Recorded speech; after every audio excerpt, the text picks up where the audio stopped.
So good morning everyone. It's about 7:20 in the morning. It's Tuesday the 5th of July and I'm leaving Santiago and I'm back on the Camino and I'm making my way to Finisterre.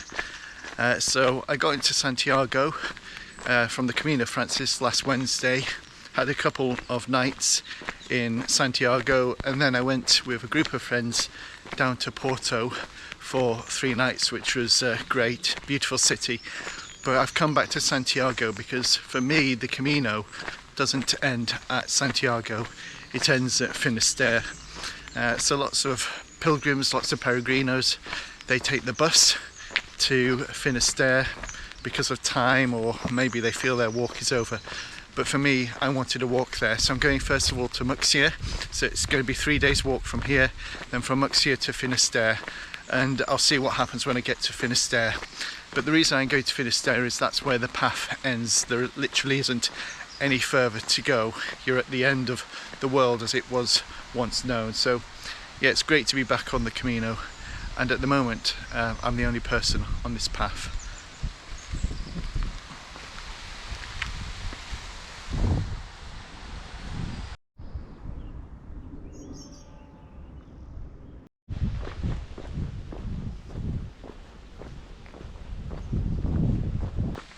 I've been walking on the Camino to Muxia and Finisterre for over 3.5 hours now, and it's a very different experience to walking on the Camino Francis.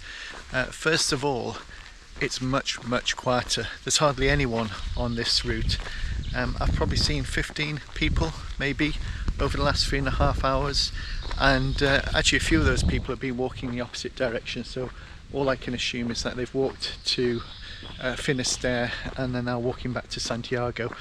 But yeah, it's much quieter, and it feels strange having done the Camino Francis and having been so used to having lots of people around. To walk along this route and barely see anyone feels very odd indeed. I suspect probably is what the Camino Norte, the northern route, probably feels more like.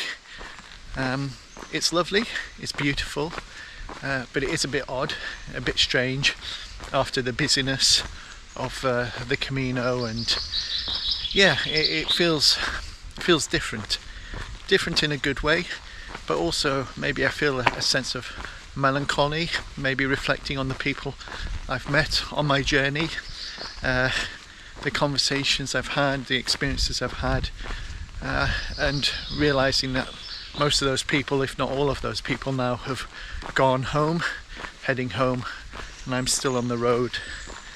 Yeah, the other thing I've noticed is there's far fewer places to stop, so it took me 3 hours before I came to a cafe that was actually opened. Again, on the Camino Francis route, you don't have to walk long before you find a cafe. But anyway, I did find a nice cafe, had a nice omelette and coffee.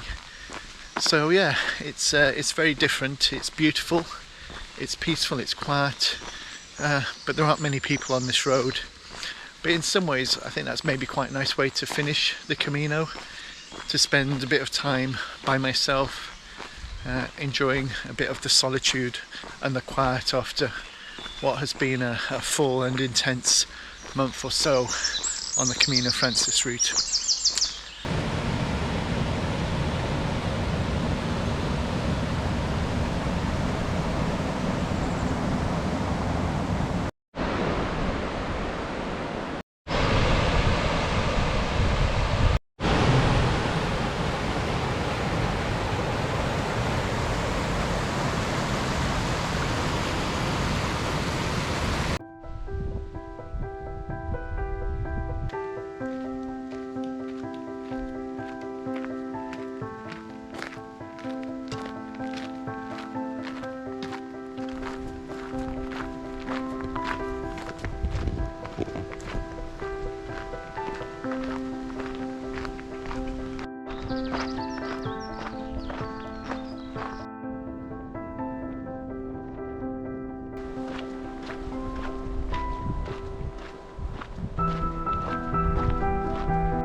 It's Friday the 8th of July 2022 and I've just left Muxia, I'm not sure if I'm pronouncing it correctly, and I'm now walking to Finisterre, which is about 29 kilometers or so. But just wanted to show you this beautiful view that I'm walking past as I head out of Muxia. Look at that for a view.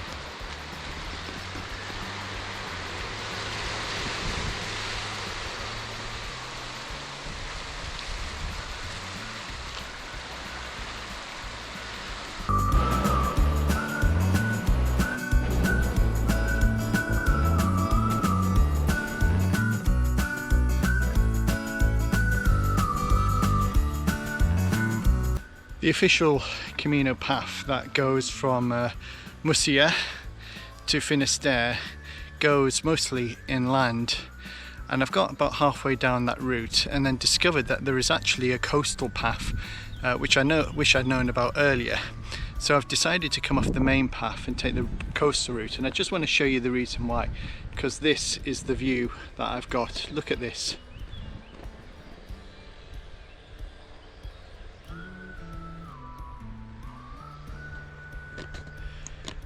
So it's a longer route, but wow, it's beautiful. So it's worth taking this detour.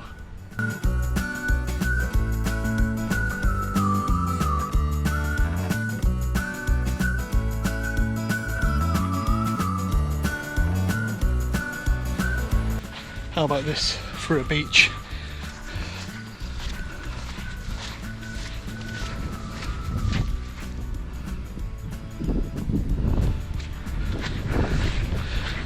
Pretty amazing, isn't it?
So I've made it to the 0 kilometers marker here in Finisterre after 846 kilometers of walking. So I'll just show you the marker.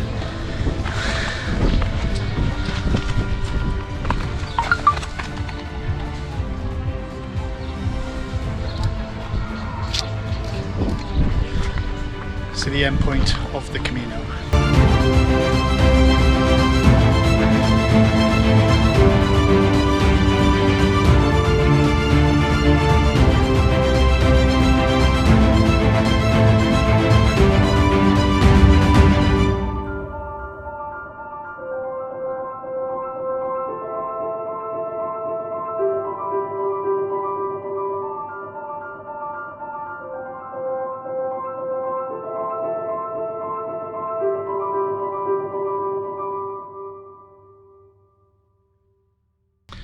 So I've made it to Cape Finisterre after 36 days of walking and travelling over 846 kilometres. And I have to say that it has been a real adventure and I've loved every moment of it. There have been some challenging times along the way, but there have been many good times. And this for me was always the end point. It wasn't Santiago. I always wanted to come here because once you get here you can't go anywhere further. You can't go any further because it's surrounded by sea. And this place was believed by the Romans to be the end of the world. That's what Finisterre means. So you can't really go much further than this. So yeah, it's been an amazing journey, an amazing venture. But I think for me it was never the destination. It was always about getting there and the experiences I'd have on the way and the people I would meet. And I have to say that this Camino has exceeded all my expectations. In fact, Finisterre itself, if I'm honest, is a slight letdown for me. It's very beautiful, but at the top there's a little cafe, hotel, and they're blasting out music, and I've had to sort of come down quite a way to get away from that, because I actually just want to take in the beauty and take in the quiet. And for me, doing the Camino, one of the primary purposes, if not the primary purpose of doing the Camino, was to try and draw closer to God.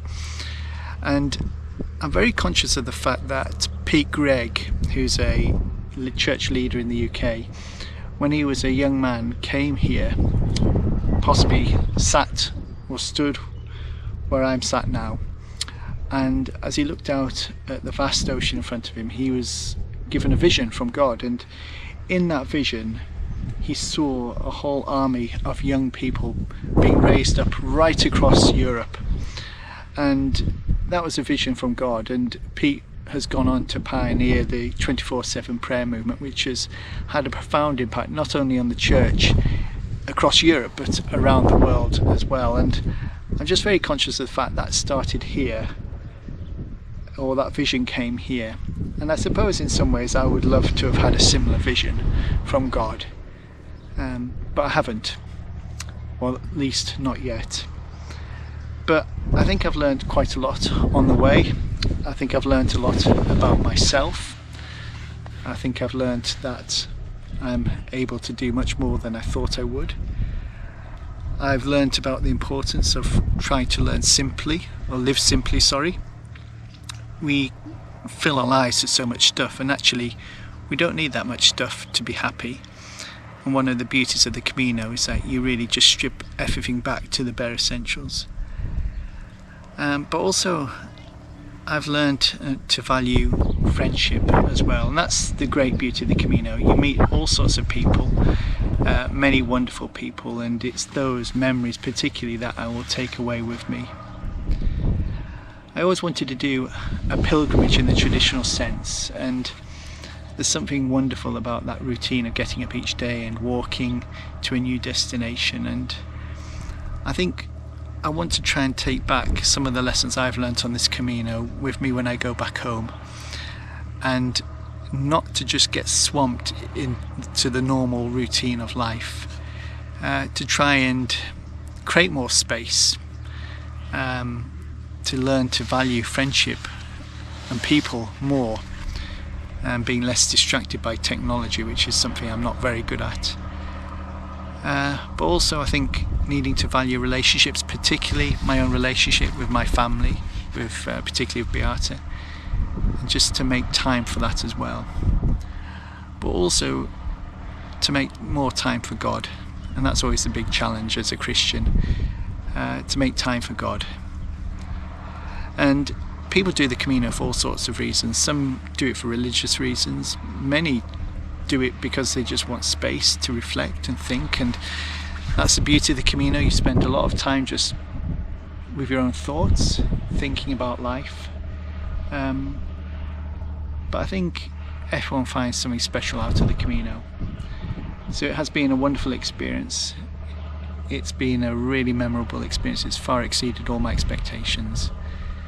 And there's a sense of sadness that it's coming to an end. I said a few days ago that I was feeling a bit melancholy, and I think the reason for that is I realised that the Camino is coming to an end.